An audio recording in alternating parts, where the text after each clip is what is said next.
علیکم ورحمۃ اللہ وبرکاتہ۔ بھائی لکھتے ہیں جی، سوال یہ ہے کہ آدمی کی عصر کی نماز اگر رہ جائے تو مغرب کی نماز کے بعد اس کی قضا دے سکتا ہے یا نہیں؟ جی بالکل دے سکتا ہے۔ اگر اس کی عصر کی نماز کسی شرعی عذر کی وجہ سے رہ گئی ہے، وہ نہیں پڑھ سکا، تو مغرب کی نماز ہو چکی ہے، اب اس نے دیکھا کہ بھائی میری تو عصر کی نماز رہتی ہے، تو اب وہ فوری طور پہ اس نماز کو ادا کر لے،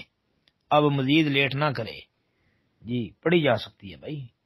یہ کہیں ایک صحیح حدیث سے یہ ثابت ہوتا ہے جی مسئلہ۔ ایک تو وہ حدیث کہ نبی علیہ الصلوۃ والسلام نے فرمایا کہ جو بندہ سو جائے یا بھول جائے، جب اس کو یاد آئے یا جب اس کو جاگ آئے، یعنی نیند سے بیدار ہو، تو وہ اسی وقت نماز پڑھ لے۔ جی اس حدیث سے بھی پتہ چلتا ہے کہ جب نماز رہ گئی ہو تو اس کو فوری طور پہ ادا کر لینا چاہیے، جیسے ہی اس کو یاد آ جائے کہ میری نماز رہتی ہے۔ ایک جی دوسرے نمبر پر کہ اگر اس کو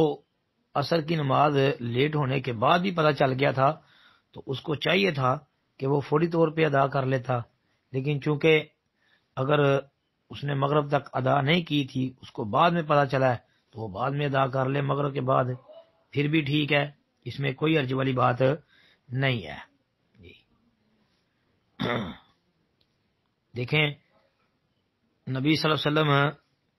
کی نماز عصر کی رہ گئی تھی تو آپ علیہ الصلوۃ والسلام نے اس کی قضا دی تھی، جیسا کہ جابر رضی اللہ تعالی عنہ والی حدیث اس مسئلے میں واضح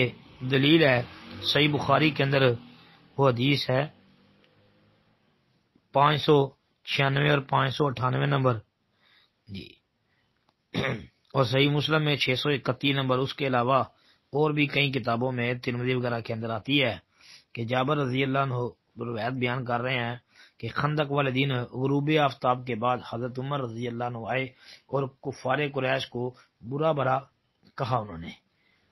اور کہا اے اللہ کے نبی، جب میں نے نماز عصر ادا کی تو سورج غروب ہونے والا تھا، تو نبی علیہ الصلوۃ والسلام نے فرمایا اللہ کی قسم میں نے یہ نماز ابھی تک نہیں ادا کی۔ پھر آپ علیہ الصلوۃ والسلام نے وضو کیا اور ہم نے بھی وضو کیا، پھر آپ نے غروب آفتاب کے بعد نماز عصر پڑھی اور پھر اس کے بعد نماز مغرب پڑھی۔ یہاں صرف نمازوں کی ترتیب کا مسئلہ ہے، لیکن باقی یہ مسئلہ اس سے ثابت ہوتا ہے کہ دیکھیں غروب آفتاب کے بعد اللہ کے نبی نے عصر کی نماز پڑھی ہے، تو پڑھی جا سکتی ہے جی۔ السلام علیکم ورحمۃ اللہ وبرکاتہ۔